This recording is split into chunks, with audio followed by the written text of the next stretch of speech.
E eu queria nesta manhã levar-te a deixar de olhar para os outros e olhar para ti mesmo.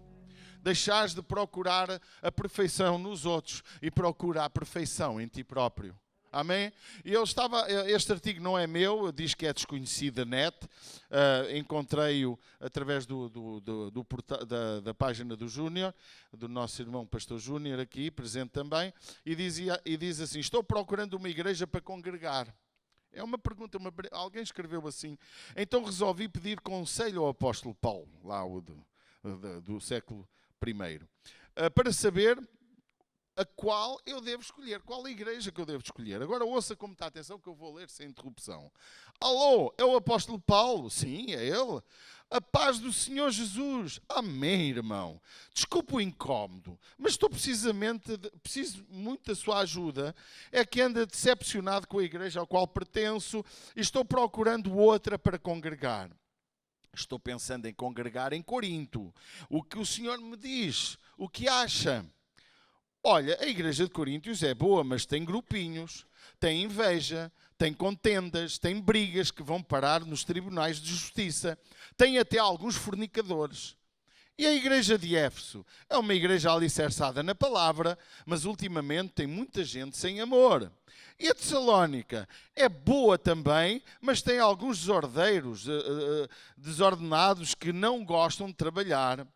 Então, e se eu for para Filipos? Filipos até que é uma igreja boa, mas a irmã Evódia e a irmã Sintique se desentenderam e estão sem conversar, mas cantam todos no culto do coral, no circo da oração. Então acho que vou mudar para Colosso. Olha, em Colosso tem um grupo que está até cultuando aos anjos. Que coisa! E se eu for para a igreja de Gálatas? Bem, lá tem alguns crentes que querem se devorar entre si. Não sabia que era tão difícil achar uma igreja perfeita. Entrei em contacto com o apóstolo João para saber se a igreja de Tiatira seria ideal, mas ele me disse que os irmãos lá têm tolerado uma mulher que se diz profetiza e que tem apoiado a prostituição e a idolatria. Pensei então na possibilidade de ir para Laodiceia, mas João me disse que os seus membros são orgulhosos, materialistas, mornos espiritualmente. Perguntei sobre Pérgamo e João me disse que lá tem alguns que seguem as doutrinas dos Nicolaitas e de Balão. Sabe, irmão Paulo, já pensei em ir para a igreja central de Jerusalém, mas ouvi dizer que tem muita gente preconceituosa lá. Além de murmuradores, e alguns mentem ao ministério buscando destaques na comunidade, querem ser os importantes. E agora o que faço? Você precisa de entender que há joio no meio do trigo em todo o lugar. Muitos crentes são genuínos, mas estão em processos de aperfeiçoamento.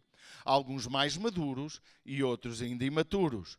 Um dia haverá uma igreja perfeita, e ele usa o texto de Hebreus 12, 23, mas nem eu nem você poderemos entrar lá nesse corpo corruptível.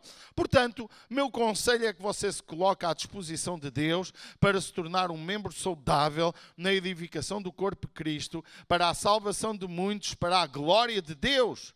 Quando for à igreja, não vá atrás de um culto que te agrade, mas ofereça o seu melhor. Se você fizer isso, o seu culto será perfeito, mesmo em uma igreja imperfeita.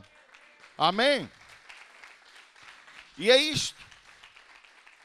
É isto que a igreja tem que aprender. Nós somos um grupo com imperfeições. Nós somos pessoas que estamos em tratamento. Não temos o direito de julgar o A nem o B. Nós temos o direito de lutar por sermos o sal. Porque Jesus disse, vós sois o sal. Mas se nos tornarmos insípidos, e esta é a parte que eu menos quero falar, para não ser demasiado negativista, mas sabe para que é que serve o sal insípido? Naquele tempo, no passado, era para fazer o caminho para as pessoas pisarem. Quando quando a igreja deixa de ser sal, a igreja passa a ser espezinhada pelos outros. Nós não fomos chamados para ser cauda.